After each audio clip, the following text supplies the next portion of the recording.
Най-голямата тайна в света е тайната за истината на българите. И тя се пази много внимателно. И съответно срещу нея се работи много агресивно и целенасочено да бъде унищожена. Теориите на историци, военни и така нататък са много, но има един езотеричен факт, който ще си позволя да го споделя с вас. Над Орлово гнездо е спуснат така наречения венец на Архангел Михаил. Това означава, че има много мощна подкрепа отгоре за това какво правят тази шепа от опълченци. Мисията е да върнем в родината си, разбирайте Балканите, познанието за това как да съществува нашата съвременна нова цивилизация на принципите, на които е заложил Хермес Трисмегист, т.е. каквото горе, това и долу. И връщат това нещо като познание и като начин на организация на принципа цар-жрец в една личност. Царът управлява, жрецът наставлява и съответно царят, след като е жрец, знае как е горе, трябва да го приложи и как е долу. Ето това е огромната цивилизаторска мисия на българите като геном.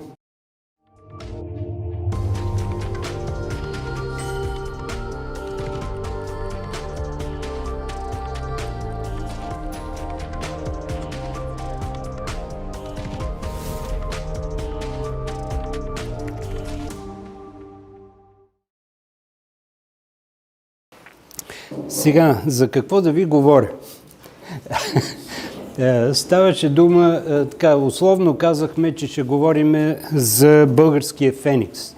За това, кои сме ние, откъде сме, защо сме и как се появяваме все в опасни моменти и правиме чудеса. Преди да навлеземе в подробностите, не мога да не спомена, че на днешния ден е годишния от голямата победа на генерал Вазов Владимир Вазов на Дойранския фронт. Знаете, там 70-хилядна елитна, 70 хиляди не са само англичани, 40 хиляди англичани, 10 хиляди гърци, не знам си колко още французи само че англичаните изпратили елитни войски, пък французите по тарикати пратили от тези африканците. И нашите мили българи не били виждали негри. И се подплашили, като ги видели първия път, казали, какви сте човекояци, какво става тук? В същото време пък на французите им, здравейте, на французите им казали, че имат работа с много диви човекояци. И да не се притесняват да стрелят на... Запазен е един малък дневник на един френски войник, който казва, излезнаха срещу нас едни диви хора, целите брадясали, надаваха някакъв ужасен вик, те са викали ура, и бяха дрипави, някои от тях и боси, и като ни погнаха. Това е, така да не влизам в подробности, знаете, че това е голямата победа на генерал Вазов срещу 40 и няколко хиляди жертви, които дават французи, англичани и гърци заедно. Българите са 492 убитите срещу 40 хиляди. А съотношението преди това е 1:7 в полза на войските на англичани, французи и така. Другото много важно събитие. За генерал Вазов напоследък започнаха да говорят, слава Богу, повече.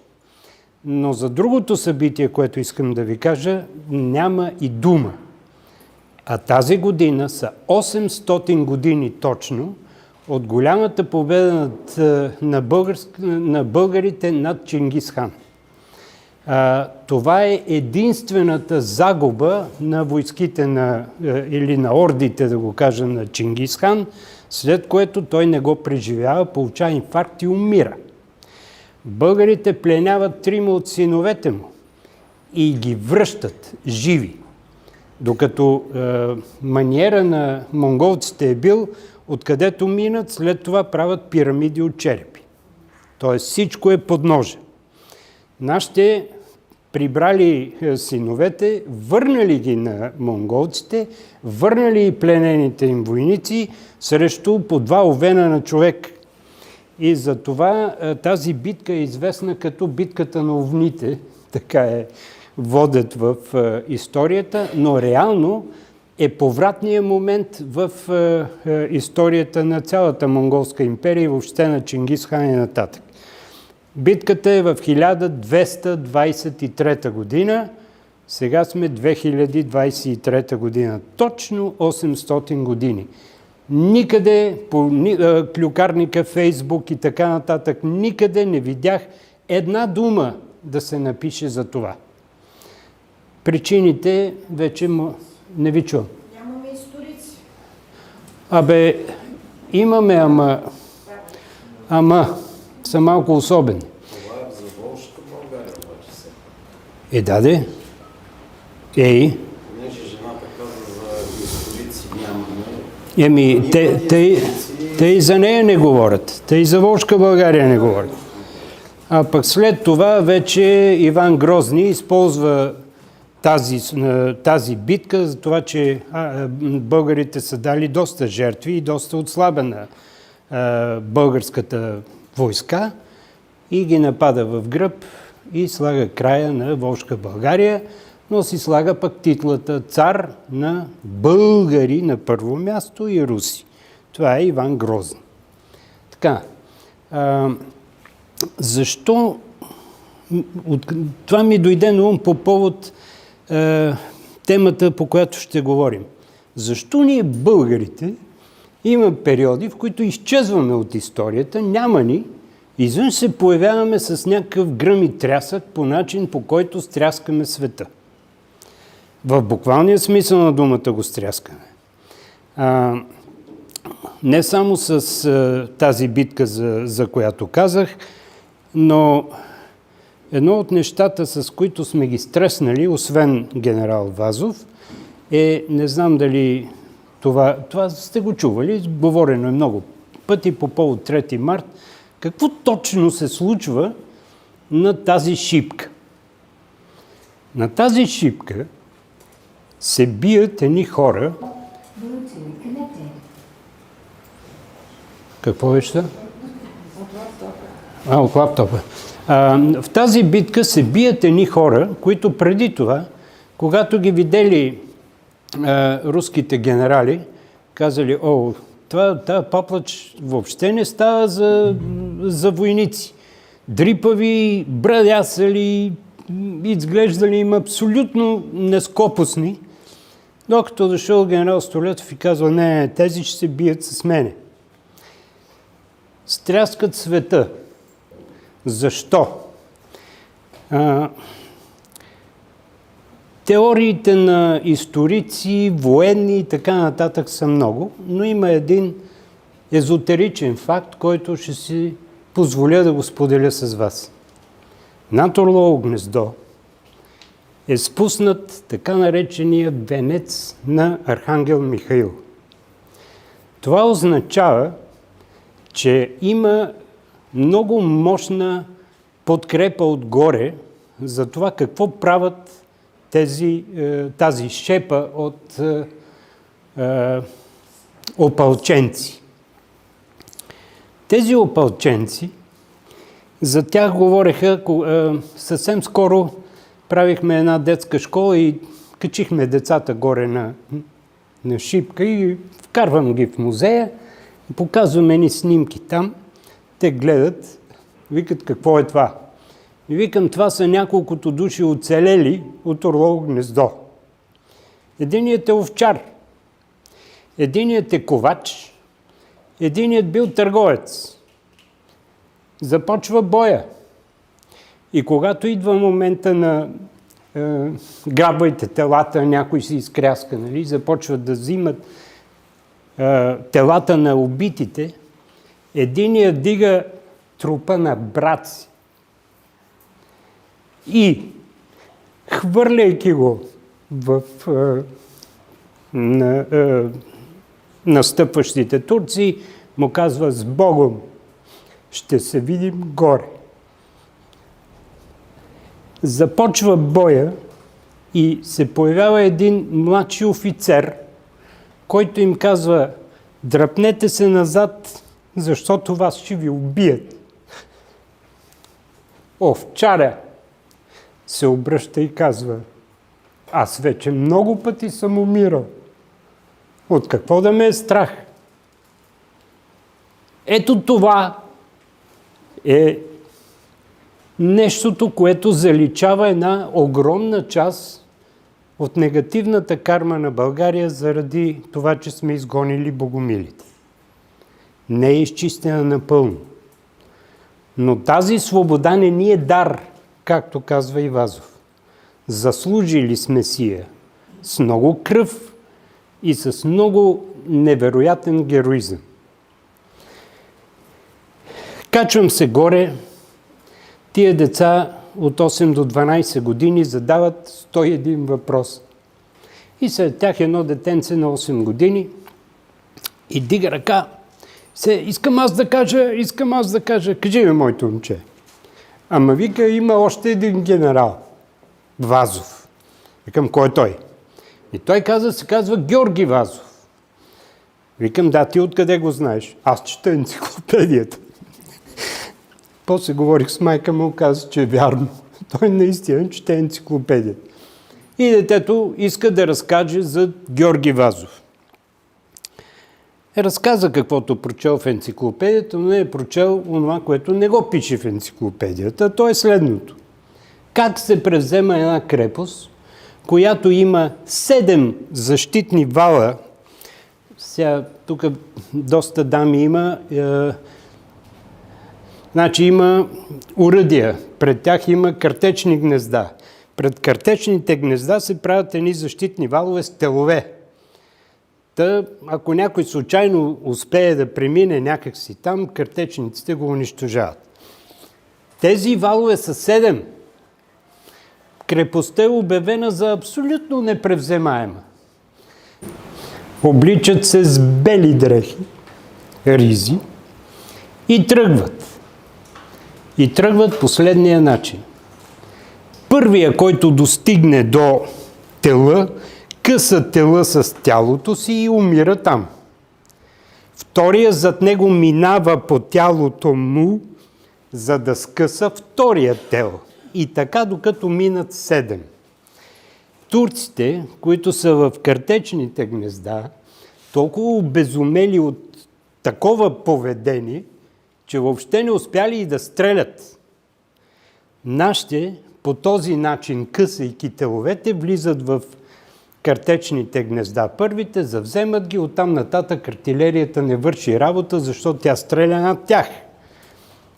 И непревземаемата Одринска крепост за 3 дни я няма. 22 000 пленници в крепостта. Да. Какво искам? Защо го казвам всичкото това? Защото в един момент се оказва, че както са брадясали, как ги описваше французина, брадясали диви хора, с дрипави, боси и така нататък, изведнъж се оказва, че има нещо, което надмогва целият този доста мизерен външен вид или материалното, отива на кино и се появява нещо друго, което се оказва много по-мощно, много по-силно, много по-стойностно и то успява да вземе връх. В нашата история това се случва десетки пъти. Не десетки, повече от десетки пъти. Има Велика България, няма Велика България. Има Волжка България, няма Волжка България. Има няколко други Българии в Панония, чак долу в Италия, Алцек. И има Дунавска България, както и говорим. И имаме Първо царство, имаме Второ царство.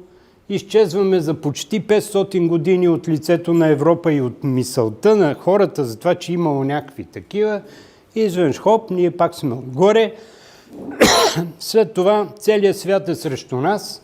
Ние пък решаваме да направим съединение. Целият руски корпус от висши командири напуска, защото руският цар е против съединението.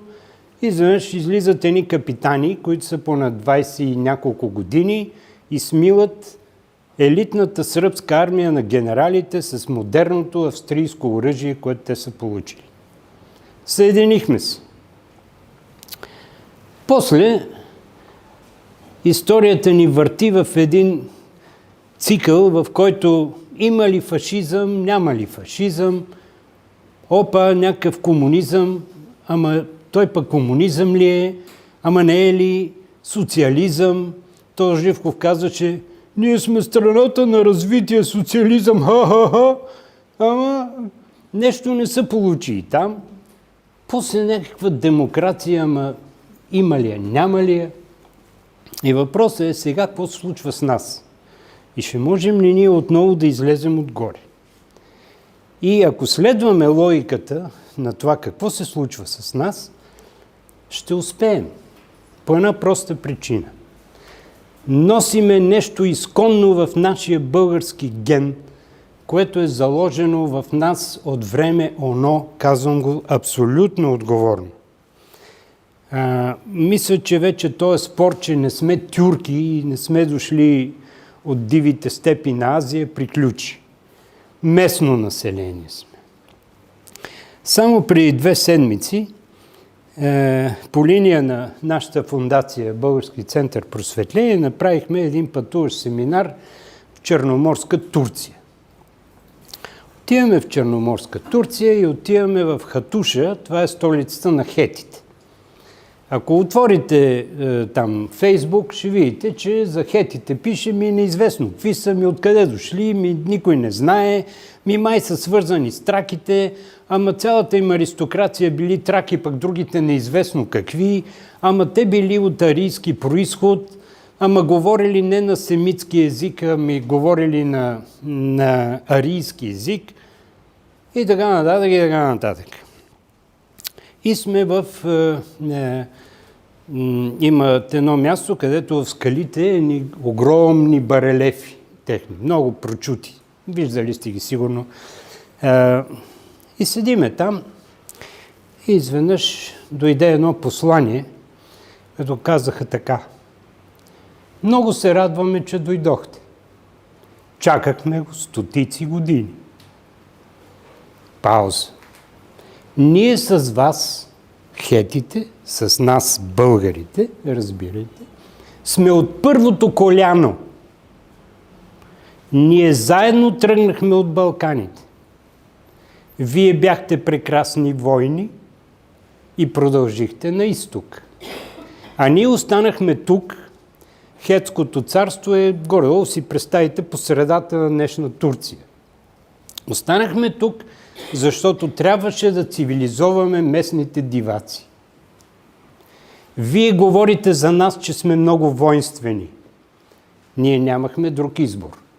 Ние живеехме в една среда на доста диви племена около тях. Но вижте какво направихме. Разбираме, че става дума за въпросните барелефи. Гордейте се с това, защото то е и ваше дело. Въпрос. Обаче ние нямаме такива неща. Не сме направили такива барелефи. Пауза и отговор. Просто не знаете. Не знаете, защото сте ги посяли по целия свят. Пауза. А Мадарския конник? И тогава изведнъж изникна тая история. Мадарския конник не е от времето на Тервел. Първия надпис там е от Тервел, който е запазен. Мадарския конник си е там. Мадърски конник има в Иран и мадърски конник има и в Афганистан. Тоест, мадърския конник трасира движението на българите време оно от тука чак до Хиндукуш и после обратно. Като бяхме в Иран, много държах да го видя този мадърски конник. И се бяхме свързали с един местен иранец, който беше суфи. И се оказа, че този мадърски конник се намира на терена на един суфи орден. Ама никой не казва, че орденът е военен. И отиваме ние да гледаме конника и изведнъж правят едни бариери. Какви сте вие? Ами какви сме? Българи сме. Какво правите тук? Да видиме мадърския конник. Тоест ние не казахме мадърския конник, да видиме. Не може. Що не може? Защото е секретно военно поделение и така нататък. Не успяхме да влезем.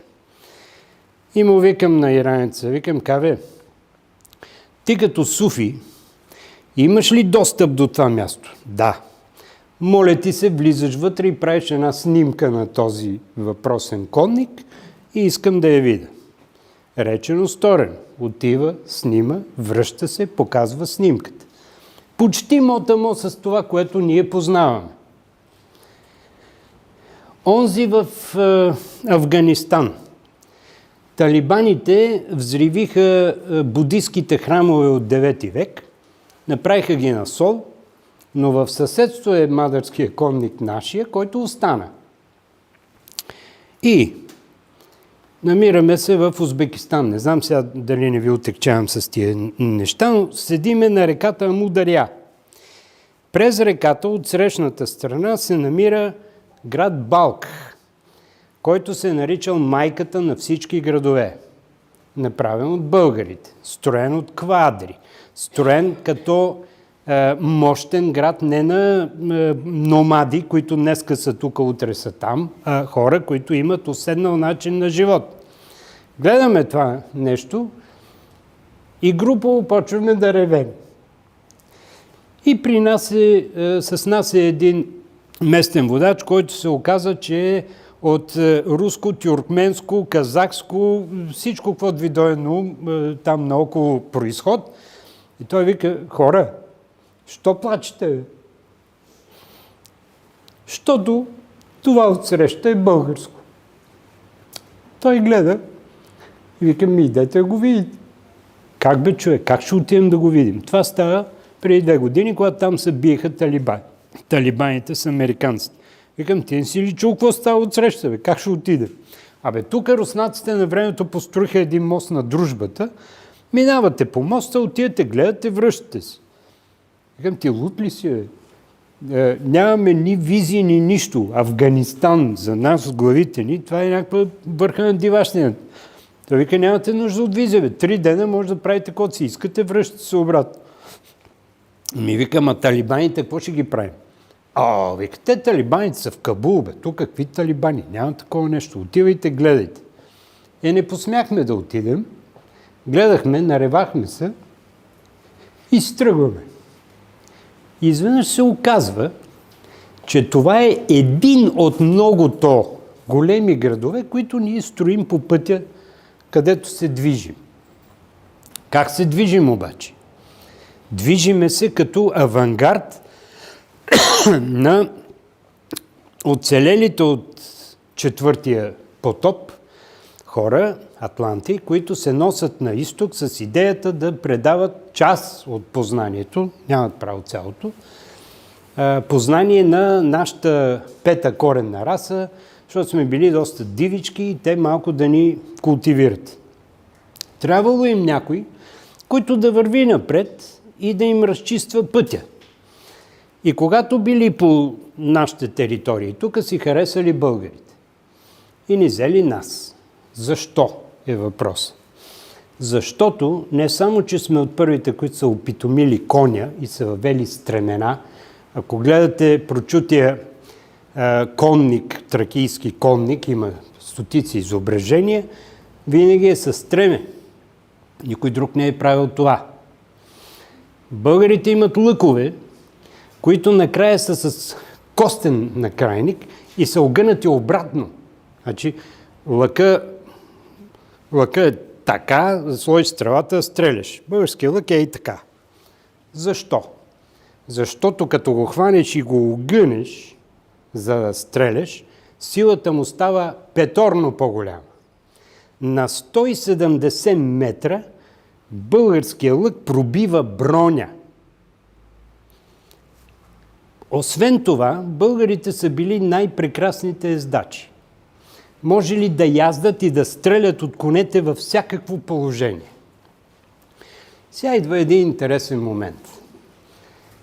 Какво е знамето на българската конница? Конска опашка. Защо? Не само. Нещо има много по-интересно в тая работа. Не защото не могат да вземат един пищимал, да го изрежат, да го направят нещо там, да стане знаме. А защото стрелците от конете били обучавани да се съобразяват с посоката на вятъра, когато стреля. И затова предводителя на конницата дига една конска опашка и тя работи като ветропоказател. И онези, които са отзад, вече знаят откъде духа вятъра и какво да правят и как да стрелят по-ефективно. По-нататък тази конска опашка вече започват да я оплитат за орендата, за която стана дума, за да изразява вече нивото на колобъра или там, който я носи. Това нещо, знаете ли къде го има? На камък изобразено. Опашката на мадърския конник. Тя е оплетена. Тя представлява плитка. Тя представлява символ на висше посвещение. Тоест, в този мадърски конник има не просто някакъв човек на кон, а има кодирана философия. Българите, вървейки като авангард на въпросните атланти, се оказало, че не просто са добри бойци, ами са и достатъчно умни, за да поемат голяма част от тяхното познание. И като награда получават наготово прочутия български календар, който е най-точният календар в света, ориентиран по 12-годишния цикъл на Юпитер, което го прави толкова солиден. Говорил съм с мои приятели, професионални астрономи. Как е възможно да се изработи в ония времена календар, който да е ориентиран по 12-годишния цикъл на Юпитер? Тези хора знаят за всичките тия неща и да го направят. Отговорът беше смазващ. Необходими са 70 000 години наблюдение, защото българският календар отчита 3 големи прецесии по 26 000 години всяка една от тях. Това означава, че никой реално, представете ли 70 000 години стои някой брой звездите? Няма как да стане. Тоест, то е дадено, но е усвоено и използвано по уникален начин. Какво правят китайците? Видели този календар и го прибрали. Само, че разбрали недоразбрали, махнали 12-годишния цикъл на Юпитер, запазили обаче животните и се получава днешния китайски календар, който бил много точен, ама не е толкова точен, колкото българския. Как се е случило? Когато върват нашите като авангард на Атланта нататъка, достигат до днешната територия на Китай. Сигурно сте чули, че там северни китайци и други китайци не са едно и също, доста се различават. Тия на север били много тормозени от уния от юг. И като дошли нашите войни, те са оплакали от уния от юг и нашите казали: чакай, сега ще справим с тази работа. Как? Изчислили по нашия календар кога ще има пълно слънчево затъмнение. И казали на китайците: значи, приготвяте си по една гъжва, слагате на върха с смола, слагате го на върха на стрелите и чакате да ви дадеме знак. Палите стрелите и стреляте. Изчакали когато започва пълното слънчево затъмнение, скрива се слънцето, китайците халхабер си нямат, че такова чудо ще се случи, изпаднали в луда паника, решили, че това е някаква небесна поличба. В този момент нашите каза, сега палете стрелите. Палят уния стрелите и почва един огнен фойерверк над китайците. Онова ги обърнало в бяг, хукнали да бягат. Другите северните хукнали да ги гонят и да ги колат. И българите ги спрели и казали, чакайте, не ви казахме да ги убивате, оставете ги живи, но сключете с тях договор. Сключват договор, който продължил много години. И тогава започва изграждането на Великата китайска стена, за която като се каже, че се е направили да се пазят от българите, не е съвсем невярно, но са се пазили от тези другите, от които са получили този импулс български, какво да направят.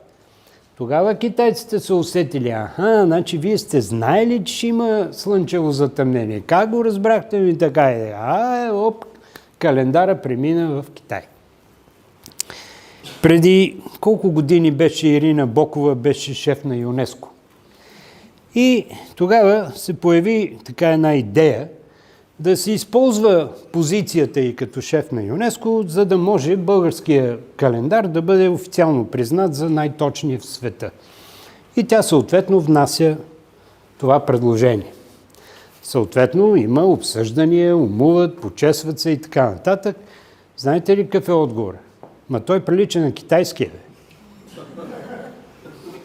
Това е.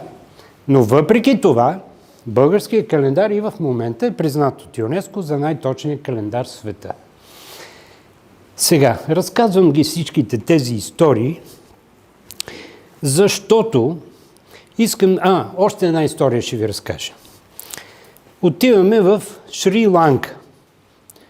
Цейлон, така е известен. Защо? Отиваме там, защото в българския епос Веда Словена се говори за това, как българите започнали да цивилизоват онези индийци там. Въпросът е как е станала тая работа, как са стигнали до там. И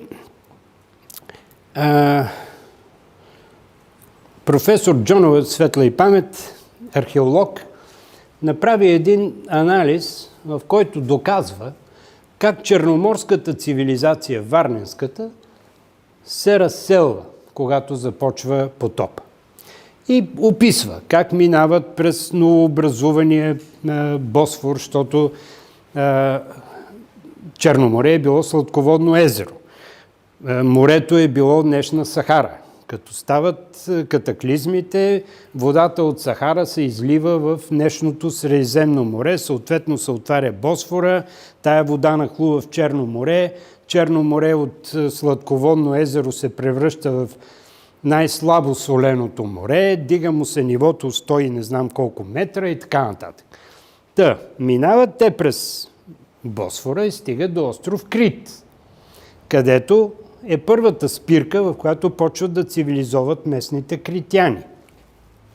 Оттам отиват до Египет и продължават на юг по така наречения канал на фараоните. Някога е имало канал, който е свързвал най-източния ръкав на Нил с Червено море, прокопан умишлено. Тоест вариант на днешния Суецки канал. И са го наричали канала на фараоните.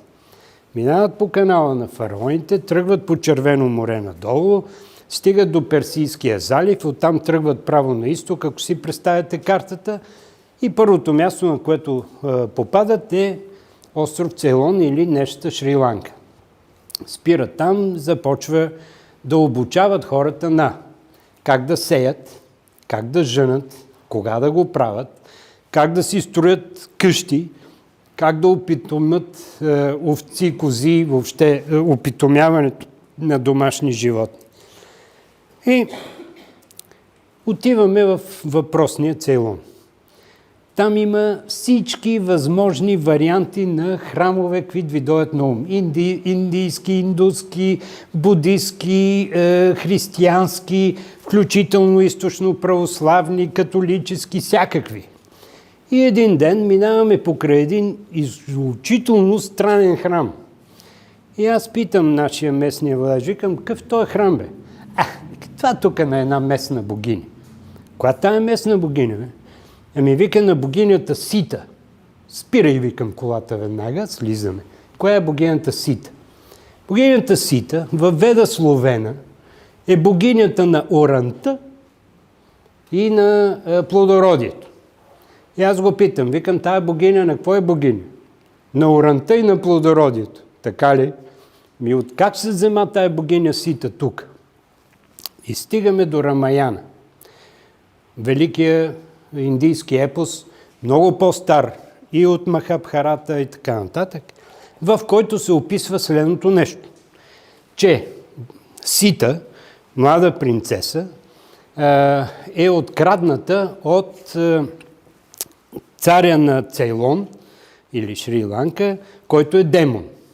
И той е затворил на острова и тогава Рама решава да я освободи. Не знае как да го направи, защото значи между Цейлон и Индия има един малък провлак там. И всяка птица, която прелита над провлака, бива унищожена, защото демоните хващат сянката и във водата и птицата умира. И тогава предводителя на маймуните, Хануман, сега маймуните като символа на най-интелигентни, мъдри, умни, така нататък, той се смалил до комар. Прелетял над провлака, никой не му видял сянката и той научил къде е Сита. Съответно, става голямата битка, нахлуват войските на Рама и на маймуните и освобождават. Но преди това раняват брата на Хануман. И се оказва, че единственият вариант за да оцелее, ако му намерят една билка, която, казали местните, расте само в Хималайте. И Хануман викал, проста работа, отивам до Хималайте, намирам билката, връщам се. Отишъл до Хималайте, ама забравил как се казва билката. И за по-лесно грабнал целите Хималай, занесъл ги обратно там, намерили билката, той върнал Хималайте. Сега, това е фантасмагория. Обаче, до ден днешен, там в Цейлон или Шри-Ланка, има една област, на която и казват Хималайската област. И там растат едни растения, които ги няма никъде другаде в целия околен материк. Няма я. Само там и в Хималайте. Сега, какво значи това? Това значи, че тези хора, които идват от черноморската цивилизация, пренасят познание и момата Сита, която е описана в Веда Словена и в Рамаяна 1:1, до ден днешен я почитат. Аз попитах, викам, този храм изглежда доста нов. Да, вика, нов е. Почитате ли я, викам, богинята Сита като богиня на плодородието и оранта до ден днешен? О, да, викам, на това тук местните хора. Местните хора са там от тая област, Хималайската. И изведнъж се оказва, че има два големи канала, по които българите се разселват. Едното е тръгват по морския път, който се оказа, другият е тръгват през Месопотамия, това, което говориха хетите. Двата потока върват, минават през Индия и това, че в индийските епоси се говори, че Дионис е бил в Индия и ги е цивилизовал, си е жива истина. Отиват, стигат до Хималайте и оттам се връщат обратно с идеята, имат мисия. Мисията е да върнеме в родината си, разбирайте Балканите, познанието за това, как да съществува нашата съвременна нова цивилизация на принципите, на които е заложил Хермес Трисмегист, т.е. каквото горе, това и долу. И връщат това нещо като познание и като начин на организация на принципа цар, жрец в една личност. Царът управлява, жрецът наставлява и съответно царят, след като е жрец, знае как е горе, та трябва да го приложи и как е долу. Ето това е огромната цивилизаторска мисия на българите като геном. Е нещо, което ние носим в нашите гени. Носиме го в генетичната си памет. И за това от нас се страхуват всички. Преди време професор Сачев тук в Пловдив, в голямата базилика, представяше една своя книга "Българите в основата на човешката цивилизация" и каза нещо много стряскащо за аудиторията. Той каза: най-голямата тайна в света е тайната за истината на българите. И тя се пази много внимателно. И съответно срещу нея се работи много агресивно и целенасочено да бъде унищожена. Да бъде унищожена паметта, да ни изтрият. Добре, бе, ама ние сме много по-стари от вас, бе. Имаме повече опит, повече акъл. И това нещо се дължи на следното. Ние, българите, в духовен план, нямаме равни на себе си. Нямаме. Тук не играят ни американци, ни англичани, ни никой. Защо? Защото в нашата история, генетична на българите, имаме една непрекъсната нишка, която ни подкарва от времето на Орфей до ден днешен. Времето на Орфей. Орфей е първия, или не знам дали е точно първия, но един от първите монотеисти, който казва: този свят е създаден от един създател, ние всички имаме една искра духовна в себе си, която е заключена в кълъфа на тялото, цитирам вече дословно, и може да бъде освободена оттам чрез музика. Няма друга система в света, която да прави това. Не, че при ритуали не се използва музика. Няма колене на животни. Няма колене на хора въобще. Няма някакви други такива жертвоприношения. Музика. Пак ще направя едно вметното изречение. Преди доста години, когато правех магистратура в Ню-Йоркския университет по сравнително религиознание, нашия професор, който ни преподаваше орфизъм, влиза в час и редовно четеше имената на нас студента и ние да, там присъствие. Стига до моето име, прочита някакси Дамян, ама не може да прочете Поп Христов. Върти се там, сучи се, не знае как да го произнесе. И вика: колега, как се казвате? Викам: Дамян Поп Христов. Той вика: вие откъде сте? Към от България. О, каза, вие сте потомък на Орфей? И аз се напъчих. И викам: потомък съм, какво си мисли?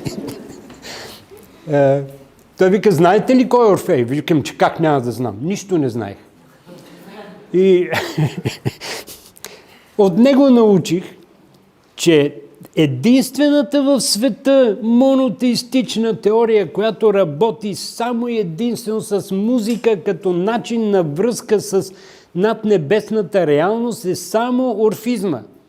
И той обяснява: защото наднебесната реалност работи в същата вибрация, в която работи сърдечната чакра на човека. И ако сред вас има доктори, знаете, че сърцето пулсира 2 къси, едно по-дълъг импулс. Или това е, което ние наричаме ръченица. Ритъма 7/8. Той казва: това е, каза, ритъма на Вселената, който преминава през сърдечната чакра на човека и го свързва директно с наднебесната реалност. Това каза е откритието на Орфей или на орфизма, ако въобще говорим за откритие, по-скоро за някаква теория. Каза, ние можем, т.е. орфиците могат директно да общуват. Когато идва ранното християнство по нашите земи, защото ние сме родината на християнството в Европа, по простата причина, че през нашата територия, още в първи век, преминава Андрей Първозвани със своите ученици, от които Амплий остава във Варна като епископ. След това минава апостол Павел, Ерм, така нататък, Ерм тук в Пловдив. И какъв вид християнство се установява тук? Андрей Първозвани е първият от апостолите Христови. Първозвани. Той минава, пристига в Европа и за първи път крака му стъпва на европейска територия. Знаете ли къде? И в Царево, бе хора. Царево. И там, в едни хръсталаци, преди време, имаше една глиджосена табела от уния, дето от комунистическо време ги слагах като Образцов дом, разни други такива, на която пишеше, че на това място Андрей Първозвани за първи път стъпва на европейска земя.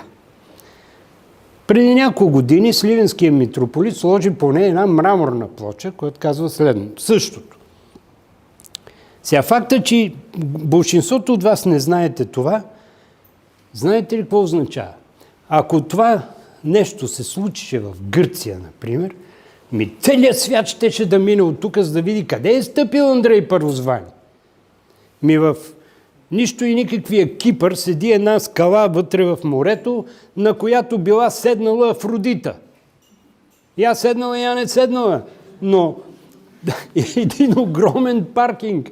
И там с стотици японци седат, снимат къде била Афродита. А това е доказано. Андрей Първозвани стъпва на европейска земя. От тук нататък тръгва по брега на Черно море и проповядва. Но как? С ръкополагане. Няма води, т.е. баптистерии няма, има ръкополагане. И това е уникалното нещо на ранното християнство, запазено при богомилите. Посвещението става не с да те поливат с вода, а слага ръката и това е, обърнете внимание, като ходите по църкви, ако ходите, не навсякъде, но в доста, ще видите как е изобразено кръщението на Исус Христос. Той е в реката, предполага се Йордан, стъпил на един камък, под камъка излизат 4 скелета на змии. Йоан Кръстител е на брега, държи си ръката над 7-та чакра над главата на Исус Христос и от тук е една светлина нагоре, отгоре гълъб. И се чува глас от небесата. Този е моят възлюбен син, в него е моето благоволение, в него следвайте. Тоест, предаването на божествената сила и каквото друго го наречете, няма поливане с водичка. Това е по-късна измишльотина. Това при католиците е канон. Въвежда го Леонардо да Винчи. Той с едни мидички, такива като тия от Шел рекламите, изливат води и правят кръщения. Андрей Първозвани върви с ръкополагане. Защо е важно това? Защото е важно какъв е смисъла. Предава се духовно познание, духовна сила. Тя се предава директно на чакрата, от която от това зависи и върви надолу през цялото тяло.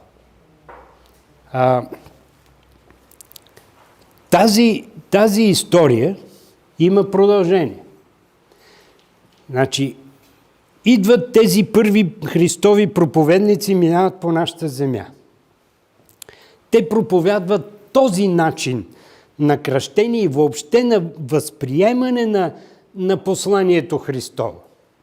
То е божествено слово, което идва, а не някакви канончета. И тогава става следния проблем. Тоест няма проблем. Тези орфически племена, които са по нашата територия тогава, траките, вече са готови да приемат Христовото послание по проста причина, че го възприемат като следващата стъпка, като едно надграждане. Ние знаем, че сме от един Създател, знаем, че сме божествени създания, знаем, че имаме божествена искра в себе си, мъже, жени, няма разлика.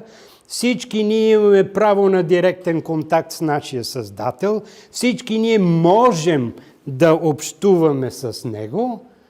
И сега какво става? Какво направи Исус Христос? Той ни сваля Словото, значи надграждаме на това, което вече си знаем.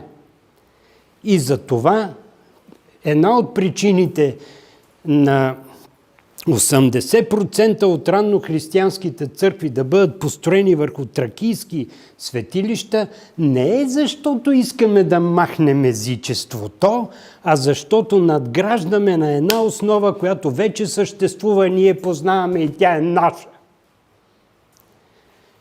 Така се ражда ранното християнство по нашите земи. Впоследствие, когато вече църквата започва да се институционализира, казах го, започва орязването на тези послания, започва създаването на канон. Започва това, че първо Константин Велики казал на епископите, когато свиква първия Никейския събор, казал: правете какво ще правите, обаче каквото и да измислите, то не трябва да противоречи на императорската власт. Какво значи това? От първия ден над религията слага една вилица тук на врата и императора, т.е. зенната власт, почва да диктува онова, което трябва да прави духовната власт. Почват събор след събор. След първия Вселенски събор, българските епископии, които са много по това време, значи говорим на територията на България от Сандански до Силистра, или от ваша гледна точка Сандански Силистра, има 902 ранно християнски църкви, документирани и доказани научно, че са ранно християнски. Това говори за един много активен духовен християнски живот. Тук сме в Пловдив, две големи, базиликата голямата и малката.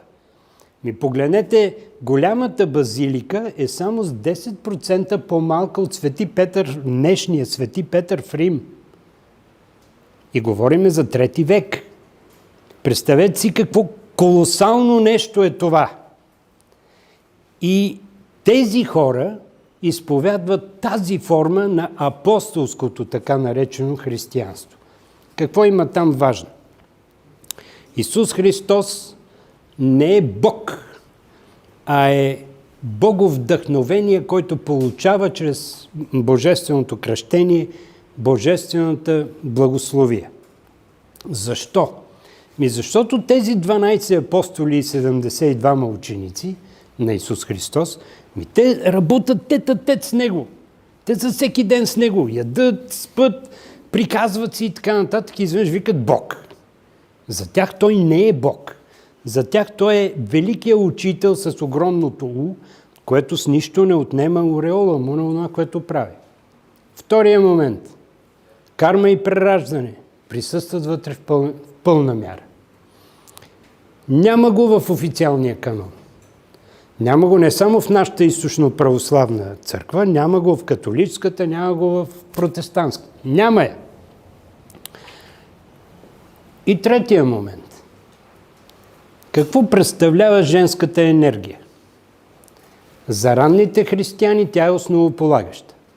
Тя е така наречената София, премъдрост Божия. Днеска честваме Света София, вяра, надежда и любов. Знаете ли защо? Защото в 800 и коя година беше на поредния събор, църквата решава, че не може да има храм, който да бъде посветен на принцип, т.е. София премъдрост Божия, женския принцип, ами задължително трябва да е посветена на светец или светица. И тогава в 6 век се появява Света София, вяра, надежда и любов и става едно тихо мълком заменяне. Църквите Света София вече не са посветени на женския принцип на мъдростта, София, божествената премъдрост, както се нарича, а и на светицата Света София, вяра, надежда и любов. И затова София днеска чества своя празник на града, вместо да го чества на 6 януари. Колко са църквите Света София от това време? Една има в Цариград или днешния Истанбул, прочутата Света София. Втората е в София, третата е в Охрид, четвъртата е в Несебър. Това са църкви посветени на Божията премъдрост, женския принцип, абсолютно равнопоставен на мъжкия. Ако питате един човек от онова време, има ли такова нещо като Света Троица, той би отговорил да, баща, майка, дете. Това ще е отговор. Църквата го прави на Отец, Син, Свети Дух. Добре, ама много време умува сега този Свети Дух. Какво точно е това сега? И казват, Светия Дух е нещо, което произлиза от бащата към сина. Добре, да, ама връща ли се обратно? Ако бащата може да създаде сина чрез Светия Дух, сина може ли да направи също? След като формулата на църквата е, те са единосъщни. Да, ама май не са точно единосъщни. Как става тая работа сега? И знаете ли, че сега ще се изненадате. 800 години. Един от основните канонични спорове в църквата е въпросът: жената има ли душа? 800 години спорът. И решават. Има, ама не съвсем. Защо не съвсем? Ами защото тя е от реброто Адамово. Тоест тя е производно на. И като такава има ограничения. Знаете, че жените нямат право днеска да влизат в олтара. Жените нямат право да извършват таинства.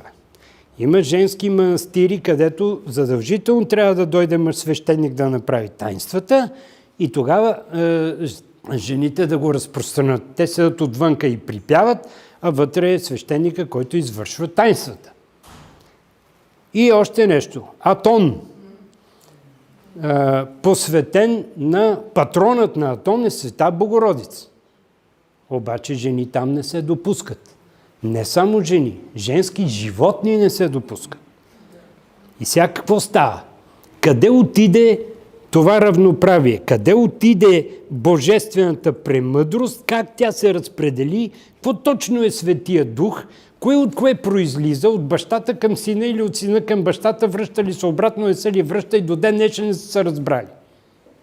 И жената е втора категория.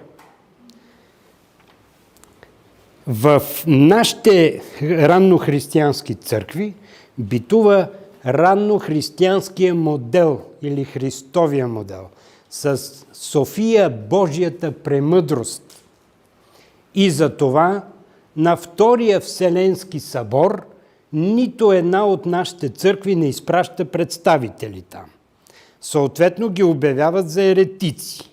Тези нашите тук били ариани, вредни хора, пък онези били правите. Обаче в нашата територия тук се провеждат още 6 Вселенски събора, за които до ден днешен в официалната история на християнството не се говори. 6 броя. В Сирмиум, това е днешната Сремска Митровица, намира се близо до Белград, се провеждат 5 и единия се провежда в София. Тогава Средец. И тогава се издава първия едикт на толерантността на император Галерий, в който се признава християнството преди Великия Константин. Никой не говори за това. Пред църквата Света София в София сложиха преди време една плоча, в която се говореше за едикта на толерантността на Галерий. Обаче, да сте чули нещо да направим заради това? Не. То учение, говорил съм много за него, няма да ви занимавам пак, стига чак до Южна Франция, качва се нагоре до Холандия, Германия, завива нагоре през Полша, стига до Русия, староверците в Русия съществуват до ден днешен, макар че ги гонят и ги ритат оттам, намериха се в Армения, се събраха, продължават да съществуват до ден днешен, изповядват същата тая форма на ранно християнство и този импулс се запазва. Запазва се в посока на това, когато достига до катарите, изведнъж те от Великата Френска революция чули и недочули, т.е. много добре са чули. Свобода, равенство, братство, много им харесало, развяват го там девиза на Френската революция, ама резнали най-важната част. Чрез Христовата любов. С какво го заменили? Чрез гилотината. Фърчат глави. Първо на аристокрация, после и на самите революционери. И знаем какво се случи с Френската революция. Изяде децата си. И до сега се задъхва с тях. Но това учение продължава да битува и се възвръща на нашата територия по времето на турското робство. Митхат Паша пише една телеграма на валията на Шумен. Ефенди, в твоя вилет, Плиска, Преслав, Шумен и прочие, е битувало едно учение, нарича се Богомилско. А ако беше оцеляло, светът щеш да бъде наопаки. Внимавай! Тази депеша е от 17 век. Значи България вече 3 века формално е под турско робство. Това учение битува там и съществува и за него знае Митхат Паша и се страхува и предупреждава. И стигаме до наше време, когато се появява учението на Всемирното бяло братство в лицето на Бейнса Доно или учителя Петър Дънов.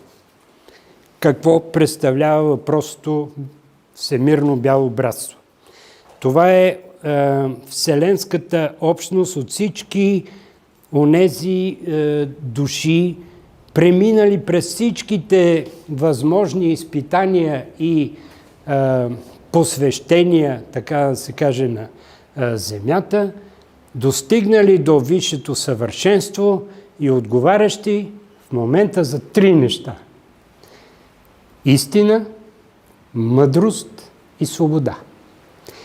И техни представители на Всемирното бяло братство периодически идват на Земята сред нас да ни вливат акъл. Такъв е Бейнса Доно. Говориме за 20 век. Говориме за форма на духовно съществуване, която се връзва чак с времето на Орфей. И благодарение на тази непрекъсната нишка, която никога и през турското робство не е изчезнала, ние сме тези, които сме днес, от които се страхуват и на които ще им разкажем играта. Ще го направим. Казано е, че 300 000 да останем българите, пак ще се справим. Защото става въпрос за една духовна сила, за нещо, което винаги връща колелото и е в основата на онова, което наричаме Феникса.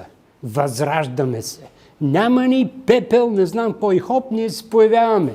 И се появяваме не просто някак си. Появяваме се с гръм и трясък. И това е заложено в нашата генна система. Странното, страшното, какво правя аз, бе? Че до колко часа беше?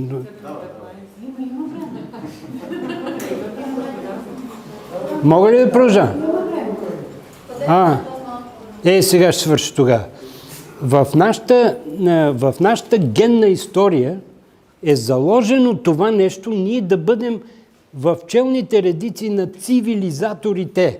Дали ще учим хората как да орат и да копаят и да си правят къщи, дали ще ги учим на принципа каквото горе, това и долу, дали ще бъдем тези, които са цар-жрец в една личност, дали ще бъдем с вярата на ранните християни, които осъществяват на практика в своите общинари принципа Христовия за свобода, равенство, братство чрез Христовата любов. И ще бъдем тези, които в днешно време ще кажем, както често казал някой, така ли, кой си ти, бе? Нали, много обичаме тази приказка. Ти кой си, бе? Ти ли ще ми кажеш на мене? Сега, ние сме били бавни, не знам какво си да реагираме. Не сме. Казал някой от Брюксел, еди какво си, ние се ослушваме. Чай да видим сега какво ще се случи. Кой къде ще реагира, как ще стане така и така. Защо? Защото имаме тази мъдрост на това, не се хвърля и веднага в първото, което става, бе. Света е многообразен, винаги има полюси, изчакай, виж къде е и тогава реагирай. Веднъж на една такава лекция един господин много ядоснено ми каза, господин професор, няма такава нация да има такава тъпа поговорка, като преклонена главица сабя не сече. Тогава му казах, чакай малко. Аз съм учил бойни изкуства. Първото нещо, на което те учат, е как да се пазиш. Значи, като замахнат срещу тебе, да се наведеш. Минава удара отгоре, после използваш енергията на този, дето иска да те удря и го събереш. Също нещо с ножове, саби и така нататък. И викам, сега си помисли, дори да вземем тая фалшива наша история от 681 година, какво случва нас българите? Ние сме били Велика империя, после сме били под робство, после сме се разделяли, после сме се съединявали, после през нас минава всичко онова, което минало в световната история. Комунизми, фашизми, демокрации, какво ви дойде на ум. И ние сме пак тук. И сме тук като първите в Европа. 681 е фалшива година, но дори да е такава, няма друга държава в Европа, която да е по-стара. Няма. И през всичкото време се наричаме България. И през всичкото време носим българския ген. Този, който носи мъдростта, който носи силата, който е добър войн и който знае как да оцелее, за да продължи мисията си. И това сме ние. И затова няма да им се дадем на които и да са, каквото и да ни приказват. Много е важно да успеем днешно време да направим едно ново съединение. Съединение на всички онези стойностни сили в нашата страна, което да се обединиме, за да станем ония юмрук, от който никой не може да се отърве. Това можем да го направим, защото сме го правили много пъти. Феникса работи за нас и ще го направим. Ако успеем да съхраниме паметта за това какво сме, как сме, що сме, не да тичаме насам и натам. Не е въпроса днесно време да се делиме, да се разправяме русофили, русофоби, американофили, американофоби, не знам какви си. Единственото, което има значение, е българофили. И тогава тази спойка, която носим генетично, ще работи за нас. И ние ще успеем. И ще завърша с една мисъл, която прочетох днеска, мислейки си за това, че ще се видим и за какво да си говорим. Прочетох една мисъл на Гьоте, който казва: искам да завещая две неща на децата си. Корени и крила. Благодаря за вниманието.